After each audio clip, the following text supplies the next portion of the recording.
Hello everyone, in this video I'm going to explain you the second part of the lesson Can We Change This by Bama. First of all, sorry, in my previous video I told you that this lesson is divided into two parts, but actually this lesson is divided into three parts. So three different stories are there in this lesson. So let's get started with the second part. Both my grandmothers worked as servants for Niker's family. So here our narrator Bama is telling about her grandmothers who used to work as servants in the Niker's family. In the case of one of them, when she was working in the fields, even tiny children born the other day would call her by her name and order her about just because they belonged to the Niker caste. And this grandmother, like all other laborers, would call the little boy Aya, that's master, and run about to do his bidding. It was shameful to see them do this. Even the way they were given their drinking water was disquieting to watch.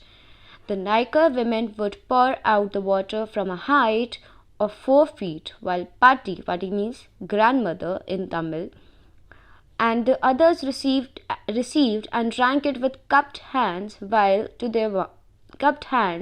their mouths. I always felt terrible when I watched this. So now she's talking about her grandmothers, and one of her grandmothers used to work in the Nikers, work for the Nikers family as a servant.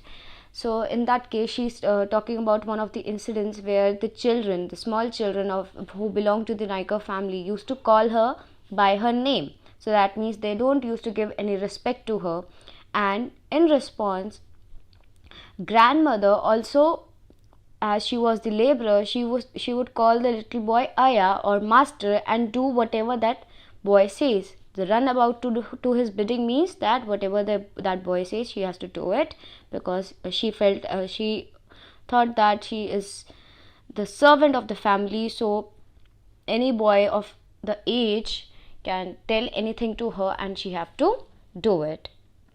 And it was shameful to see them do this. It was shameful that these boys behave like this to the grandmother. Even though they were given the drinking water, when a grandmother used to take the drinking water, receive the water for the drinking, so that was also a very strange manner. We can see this in the picture also, that the Niker woman would pour out the water from a height. So we can see that she is pouring water from an height, and 4 feet of the 4 feet, while Patti, that means the grandmother, she used to receive the drink with the cupped hands. That we know that cupped hands, and that was a very terrible thing to watch. So in this way we can say that upper caste people don't give respect to the elders, even to the elders of the lower caste. My other grandmother, was the same, just like the previous one. As soon as dawn broke, she would go to the Niker's house, sweep out the cowshed, collect up the dung and dirt, and then bring home the leftover rice and curry from the previous evening. And for some reason, she would behave as if she had been handed over the nectar of the gods. Now our narrator is talking about another grandmother. So as soon as dawn broke, so the grandmother usually go to the Niker's house to sweep the cowshed and collect the dung, to clean the place and bring the home whatever the leftover rice and curry was there from the previous evening. And for some reason, and that grandmother used to behave like she has got nectar of the gods. That means that food was so important that they have given her the food. She used to behave like that food is the nectar of the gods. It was a long time before I realized that Patti was bringing home the unwanted food. Before this, our narrator didn't knew that Patti was bringing unwanted food. Here it is already mentioned, the leftover rice and curry. It was long time before I realized that Patti was bringing home the unwanted food that the Nikers were ready to throw away. One day I went with Patti to the Niker house. After she had finished all her filthy chores, Patti placed the vessel that she had brought with her by the side of the drain. The Nika lady came out with leftovers, leaned out from some distance and tipped them into Pati's vessel and went away. Her vessel, it seemed, much not touch Pati's, it would be polluted. So, here now there's an incident where they were receiving the unwanted food. After Pati has finished all her chores, so Pati placed the vessel that she has brought with her by the side of the drain. The Nika lady came out with the leftover food and leaned out from some distance and tipped them into Pati's vessel and went away. So, not properly, even at the same way she has given the water to other Pati, same way she has given the food.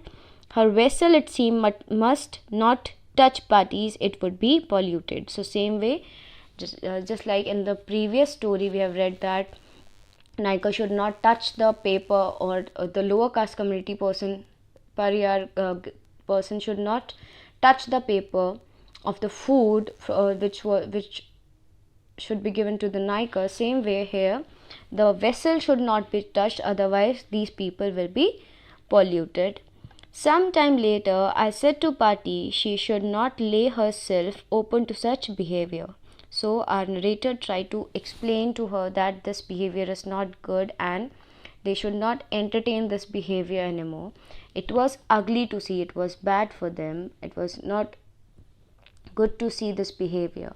What Pati said to me in return was this: these people are the Maharajas who feed us rice. So upper caste people were considered as Maharajas by the lower caste community. Without them, how will we survive? Haven't they been upper caste from generation to generation, and haven't we been lower caste? So can we change this? This was the question, this was the biggest question raised by the Pati, and this became the title of this lesson as well. So according to Pati, that they are God, or we can say what she has said, that these people are like Maharajas to them because they have money, more money as compared to the lower caste community, and they have been in the upper caste from generation to generation, and the Pati's family have been lower caste from the generations as well. So how can we change this? Basically this is the question. Can we change this? Is the comment that किस चीज़ को बदला जा सकता है. So how to change this, we will read it in the other part of the videos. So let's continue. My elder brother, who was studying at a university, came home for the holidays. He would often go to the library in the neighboring village in order to borrow books. He was on his way home one day, walking along the banks of the irrigation tank. One of the Naikar men came up behind him. He thought my Anna looked unfamiliar, so he asked, "Who are you, Appa?" Appa means, in general terms, you call someone, so that's Appa. "What's your name?" Anna told him his name. Immediately the other man asked, "Thambi, on which street do you live?" Thambi means younger brother. On which street do you live? The point of this was that if he knew on which street we lived, he would know our caste too. So you cannot judge someone by their appearance or by the basis of their education, but by the name of their caste or in which place they live, on which street they live. Anna's reply was sharp like a slap in the face. "I am a pariah from the Cherry Street." So name of the street where our narrator and the Anna used to live, the pariahs used to live, was Cherry Street. Then he stalked off as fast as he could. Stalked off means to walk quickly in an angry manner, as fast as he could. Nika was furious. He was angry. He thought that he had been humiliated. Humiliated means he was insulted. He asked someone else there, "Who is this fellow? Look at the way he talks." The other man explained who Anna was by mentioning our Pati. "Oh, that is our Rakamma's grandson." So now he know whose grandson Anna was. The next day, when Patti went to work, the Naikar spoke to her angrily. How dare your grandson talk to me so arrogantly? Patti managed to handle it by saying, See, Aya, he is an educated lad. These college boys will talk like that. When Anna heard this, he just laughed. Apparently, it was just the same at the library. They would look at the pariah lads from the Cherry Street in a certain way with contempt. Once, when Anna was signing out his books, he added the title MA on a sudden impulse. Immediately, the attendant brought him a stool to sit on and, what's more, began addressing him as Sir. So, here in these two paragraphs, we can see the importance of education on the basis of which Anna got respect. So here, when first in this paragraph, in the first paragraph, he was actually discriminated by the place he used to live. He was considered that he was a pariah when he mentioned his street, and the way he was walking, nobody was able to guess which community he belonged to. Then in the next, when he mentioned his education, that he is educated, his MA, given her the title of MA, and the sudden impulse, the behavior of the people changed and called him Sir, because he was an educated lad, he know his work. Then Anna told me all these things, and he added, because we are born into the pariah jati, that means community, we are never given any honor or dignity or respect. We are stripped of all that. That means we are removed from giving any honor, dignity or respect. But if we study and make progress, we can throw away these indignities. Indignities means the treatment or the circumstances on which someone can feel insulted.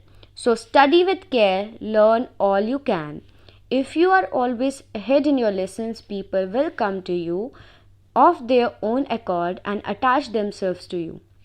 Work hard and learn. The words that Anna spoke to me that day made a very deep impression on me, and I studied hard with all my breath and being, in a frenzy almost. As Anna had urged, I stood first in my class, and because of that, many people became my friends.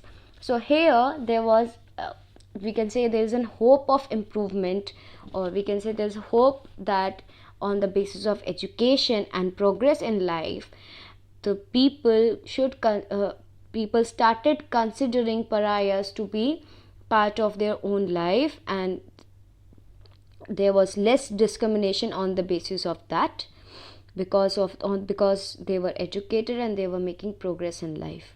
But this is also wrong, because people usually